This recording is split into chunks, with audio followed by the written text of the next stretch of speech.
قصة بسم الله الرحمن الرحيم والصلاة والسلام على رسول الله. هذا رجل، القصة بدأت في التسعينات 1392 أو 93 هجري في مدينة جدة، ويعمل في بيع وشراء العقارات والمقاولات، وهذا الأمر على بادي على بلك وعلى شينك وعلى أشياء مثل هذه. البنيان كان ضعيف في هذا الوقت، وله صديق من دولة اليمن، وهذا الصديق هو السعودي، بينهم شراكة محبة، يساعدون بعض، يقومون مع بعض، يعني الحقيقة حتى انهم في استراحة مع بعض. اليماني يحب السعودي والسعودي يحب اليماني، وبينهم خوة وعلاقة ما شاء الله تبارك الله. اليماني إذا قعد له سنتين سافر لهلا في اليمن، يتفقد عياله ويتفقد زوجته وجماعته، ويقعد شهرين ثم يرجع للسعودية. جاء ذاك اليوم السعودي قال يا أبو عدنان، قال نعم، قال ليش ما تجيب عيالك هنا وتستقر؟ كل فترة تروح شهر أو شهرين وتقعد عند عيالك وترجع، وأنت هنا قلق عليهم وتفكر وهواجيس. قال والله يا عمي أنا ما أقدر، إمكانياتي ما تسمح. قال أنت دائما ما شاء الله تبارك الله إن بنيت غرف ولا بنيت شيء تحط عندي الدراهم، وإذا جاء موعد سفرك خدتها ورحت صرفتها. هالمرة لا تصرفها، خلنا أنا وياك نسنعها. قال توكل على الله، اللي أنت فيه أنا فيه. أبو عدنان قاعد يشتغل في هالغرف وهالبناء وهالشغل لين كل ما جاء له 5000 7000 10000 حطها عند أبو محمد. أبو محمد هذا ياخذها يحطها عنده، والله اجتمع مبلغ طيب. يوم جاء ذاك اليوم نادى أبو عدنان، قال يا أبو عدنان، قال نعم، قال جاري عنده بيت قديم حوش وفيه غرف وزين، وش رايك نشتريه لك؟ قال تشتريه لي أنا؟ قال لي، قال بغالي، قال خلنا نروح نشوف. قال توكل على الله، قال أنت لا تتدخل، أنا اللي أبى أشتريه باسمي. راح أبو محمد وطق على جاره، السلام عليكم. السلام يا فلان. قال نعم. قال أنا سمعت أنك بتبيع البيت هذا. قال لي والله ببيعه. قال وأنا جاره وحق بالشفعة، كم تبي فيه؟ قال والله أبي فيه 100,000 ريال.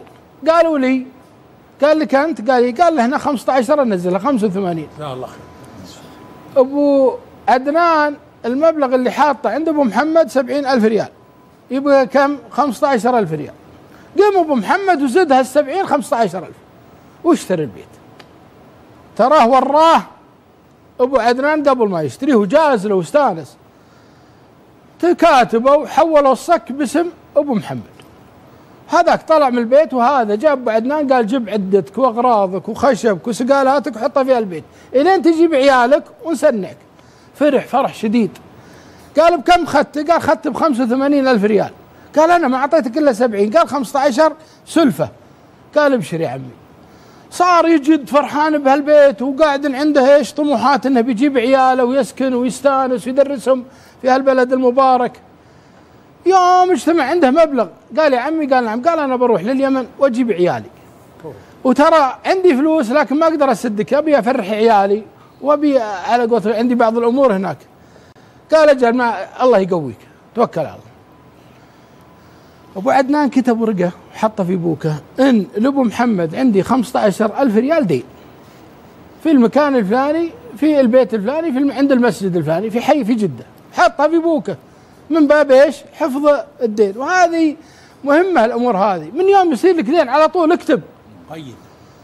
راح وجاء لليمن، يوم تعدى ندخل الحدود صار عليه الله يعافينا وياكم حادث، وياخذونه ويدخلونه المستشفى ويدخل في غيبوبة.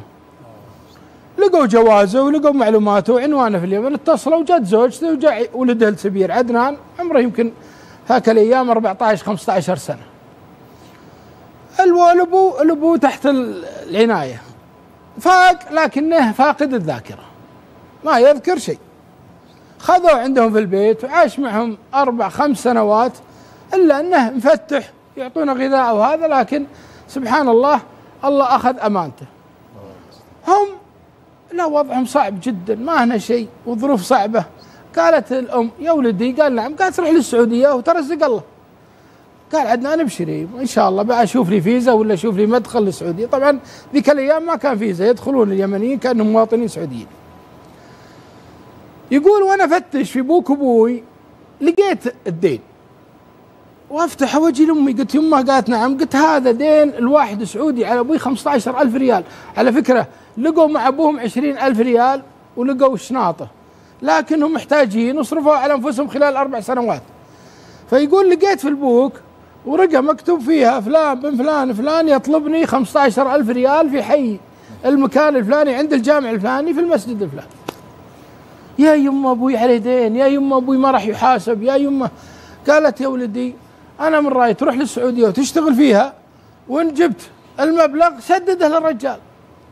قال ابشر ابشر يا يمه، ويدخل السعوديه بهذه النيه انه يقضي دين ابوه. اشتغل وتعرف على جماعته هناك في اليمن وقاعد يشتغل الين صار عنده يعني شيء بسيط. قام ينشد عن المكان اللي فيه ابو محمد، يا الربع من يدلني على هالمكان؟ قالوا هذا في الحي الفلاني. ركب له مع راعي تاكسي وجاء للحي، يوم نزل سأل عن المسجد، قالوا هذا المسجد. صلى معاهم، سأل جماعة المسجد يا الربع في واحد اسمه فلان بن فلان الفلاني ابو محمد؟ قالوا نعم. قال وين بيته؟ قالوا هذا بيته. وهو يجي الولد ويطق الباب، عمره 19. يوم يطلع له الولد محمد ولد ابو محمد، سلام عليكم السلام، كيف حالك؟ وين الوالد؟ قال من انت؟ قال انا عدنان ولد ابو عدنان اللي كان يشتغل عند ابوكم. قال انت عدنان؟ قال وهو يخمه، يا هلا يا هلا شلونك؟ ويقلطه، كيف حالك؟ عساك طيب، ابشرك، شلونك؟ وين الوالد؟ الوالد راح منا من 5 سنوات ولا جاء. قال والله الوالد يطلبكم الحل، هذا ما صار عليه وهذا ما صار عليه، وانا لقيت في ابوك ابوي ان ابوك يطلب ابوي 15,000 ريال، وانا جاي اشتغل عشان اسدد هال 15، انا جامع منها الحين مبلغ وباقي مبلغ ابيكم تصبرون عليه وتحللون ابوي لين الله يفرجها. الوالد وينه؟ هذا يسأل عدنان محمد. قال والله الوالد مات قبل 6 أشهر. أفا الله يغفر له ويرحمه. وانتم؟ قالوا والله احنا ما ندري عن هالدين، لكن الحين تعش عندنا وامرح ويصير خير. الولد دخل على والدته، يا يمه؟ قال نعم. قال تدري من عندي في المجلس؟ قالت من عندك؟ قال عندي عدنان ولد ابو عدنان اللي هذا وضعه وهذا وضعه. قالت وين ابوه؟ قال ابوه توفى. قال تعال تعال تعال، روح جيب خوالك وجيب عمامك وخلهم يحضرون في المجلس، ابوك موصين. وتروح لهم، شوف الام الوفيه، وتطلع وصيه الابو مكتوبه، وصيه الخاصه ومعها صك. قالت البيت اللي جنبنا تراه لهالولد ولاخوانه، ابوك شاريه باسمه، لكن اللي دافع المبلغ ابو عدنان، ابوك له من هالمبلغ 15,000 ريال، وترى من واجبكم نحن نعطيهم حقه، بلغ الولد. قال يمه الولد جاي يسدد 15 دين لابوي، ما يدري الا بيت. قالت هذا فضل الله، ما تدري تتعجب بعدنان بسداد دين ابوه، ولا تتعجب من هالمرأة وابنائها الصالحين وابوهم؟ جو العمام وجو الخوال، وقرأوا الوصية من الابو عن هالموضوع هذا بالذات، كاتب له خطاب: عيالي وابنائي، انا يعني حرصت طول حياتي اني ما اكلكم حرام، وهذا الرجل جاري ابو عدنان انا شريت له البيت وهو انسان صالح، اذا جاء من السفر لانه هبط علي، فترى البيت اللي جنبي شريت له ب85، انا دفعت 15 وهو دفع 70، خذوا منه ال 15 واعطوه الصك، هذا اللي له عندي، واسال الله العلي العظيم ان يوفقكم لما فيه الخير. يوم قروها على عدنان وعلى الخوال وعلى عملها بالعدنان، قال انا جاي اسدد. قالوا الحمد والشكر لله، ما تدري قلت لك وش رايك يا عدنان؟ قال والله انا ما اقدر املك بيت في هالبلد، يعني تعرف الصك ما يحول، لكن بيعوه، احنا في فقر، داقنا الفقر في اليمن. قال الرجال خلاص ابشر ان شاء الله.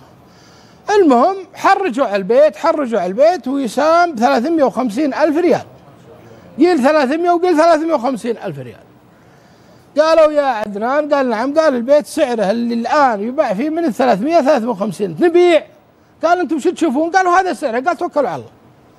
ويبيعون البيت ويشهدون عليه انه استلم حقه، و15,000 ريال يعطيهم عيال ابو محمد، وهو ياخذ المبلغ هذا كله 335,000 ريال، ويرجع طال عمرك لبلده اليمن ويعطي اهله ويوزعها عليهم حسب توزيع الورث المعتاد في هذا الكلام. هذه القصة حدثت بين رجالين جمعهم سبحان الله عمل، وجمعهم مسجد، وجمعهم دين. أنا عندي رسالة مهمة لجميع الناس اللي يجون هذا البلد المبارك للعمل فيه. أنت جاي بتأكل عيالك حلال ولا بتأكلهم حرام؟ كلها موجودة. إن سرقت وإن ما أخلصت في وظيفتك وإن ما أخلصت في عملك، سواء أي وظيفة كانت، مدير، مهندس، كمبيوتر، مقاول، سباك، بائع ملابس، بائع في محلات غذائية، جميع العالم موجودين في هذا البلد المبارك. أنت وش بتأكل عيالك؟ وش بتطرش المبلغ؟ هل أنت بتأكد أن هذا المبلغ اللي بترسله لعيالك 100% تخاف الله فيه ولا لا؟ ولا مأكلهم حرام؟ جابك كفيل وحطك على البقالة وقمت تلعب وتسرق وترسل لهم مبالغ، جابك كفيلك وحطك على محل اتصالات وصرت تسرق وتبيع وتلعب، جابك واحد وحطك محل مسباك كهربائي مهندس وصرت تاخذ وتبيع، ولا جاي حريص على حلال كفيلك وحريص على حلال المسلمين وتاخذ حقك بما يرضي الله؟ في حساب وفي عقاب. يمكن كفيلك ما درى، ويمكن النظام الأمني ما دروا على الكلام هذا، لكن الله سبحانه وتعالى داري. بتصرفها في عيالك وبتصرفها في صحتك وبتلقاها في الآخرة قدامك محضرة. ولذلك رسالة لجميع العاملين في هذا البلد المبارك: احرص أنك ما تغذي عيالك إلا المال الحلال. وأنا أذكركم بالله، حنا بلد مثلكم، والله يحييكم في بلدكم. احرصوا على الإخلاص في عملكم، وحرصوا على أنكم تقدمون واجباتكم. حتى لو ظلم كفيلك في بعض الأمور، ما يحق لك أنك تأخذ حق أو تأخذ شيء ما أذن لك أنك تأخذه. ستحاسب وستعاقب، كفيلك سيحاسب إن ظلمك ولا أخر في راتبك، لكن ما يعطيك الحق أنك تأخذ حق مو بلك.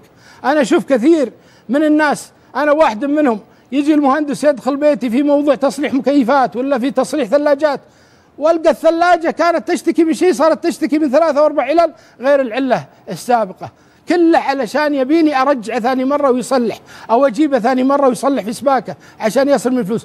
لكن والله كل هذا الكلام محسوب عند الله. أنا الرسالة أوجهها: غذ عيالك بالمال الحلال. احرص، أنت جاي وعيالك هناك، فأسأل الله العلي العظيم أن يعينكم على الخير ويجعلكم تخافون الله سبحانه وتعالى في أعمالكم وفيما أعطي إليكم من أمانة. هذا ما أحببت أشارك فيه، وجزاك الله عني كل خير. يا الله يجزاك عنا خير أبو عزيز، بارك الله فيك. قصة جميلة والرسالة وصلت، وأظن